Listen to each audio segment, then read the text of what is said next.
जयपुर लेकर चलेंगे, जहां पर अखिल भारतीय क्षत्रिय महासभा की राष्ट्रीय कार्यकारिणी की बैठक हो रही है और गजेंद्र सिंह शेखावत क्या कुछ कह रहे हैं आपको सुनाते हैं। इसीलिए भगवान राम के काल से लेकर के आज तक के यदि मैं इतिहास की बात करूं तो बहुत सारे अंधकार में पन्ने हम सबको दिखाई देंगे, लेकिन मध्यकालीन भारत के इतिहास तो टुकड़ों टुकड़ों में यदि संकलित और संयोजित किया जाए तो निश्चित रूप से हम उसको पूरी तरह से जोड़ करके इतिहास के पन्नों को रीराइट कर सकते हैं। और आज मैं इस मंच का उपयोग करते हुए, क्योंकि ऐसे मूर्धन्य लोग इस मंच पर बैठे, मैं आग्रह करूंगा, राजा मानवेंद्र सिंह साहब, हमने विस्तार किया, लेकिन क्षत्रिय महासभा का आज की तारीख में यदि प्रासंगिकता है, हम ये याचना करें, ये समाज ये याचना करे कि समाज जो का इतिहास सरकार लिखे, ये बिल्कुल भी उचित नहीं है। आज क्षत्रिय महासभा को हम ये तय करें कि हमारे समाज का इतिहास हम खुद लिखेंगे, हमारे समाज का इतिहास लिखना हम प्रारंभ करेंगे, हमारे इतिहास का, समाज का इतिहास लिखने वालों का हम समर्थन और सहयोग करेंगे। इससे हमें कौन रोक रहा है?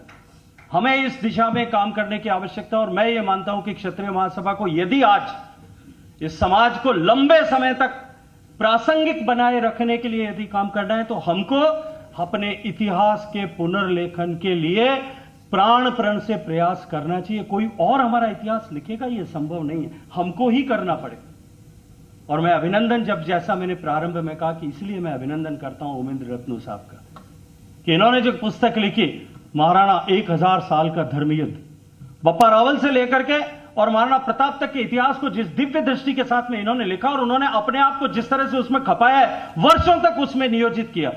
मुझे अत्यंत प्रसन्नता है कि जब मैंने हवाई जहाज में चलते चलते माननीय गृह मंत्री जी को जब इसकी चर्चा की थी, इस पुस्तक के बारे में बात की थी, तो उन्होंने कहा कि यह पुस्तक अगर तुमने पढ़ ली हो तो मुझे भेज दो, मैं उस किताब को पढ़ना चाहता हूं। जब उन्होंने उस पुस्तक को पढ़ा तो उन्होंने तय किया कि इसका विमोचन मैं करूंगा और मैं चाहूंगा कि एक बार उसके विमोचन का जो भाषण है, उस भाषण को हम सब क्षत्रियों को समझना और पढ़ना चाहिए। उन्होंने उस भाषण के समय में भी यह कहा कि सरकार समाज से का इतिहास लिखे या सरकार इस देश का इतिहास लिखे, इस अपेक्षा के बजाय समाज इस बात को अपने कंधों पर उठाए कि हम अपना इतिहास खुद लिखेंगे, और हम अगर अपने कंधों अपना इतिहास खुद लिखेंगे तो उसमें त्रुटि की संभावना नहीं होगी। हमको निश्चित रूप से ऐसे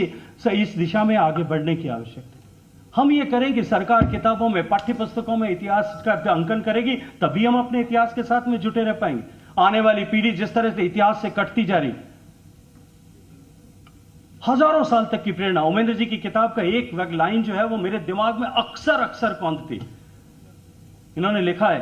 कि 26,000 रानियों ने, 27,000 रानियों ने जब आत्मोत्सर्ग किया,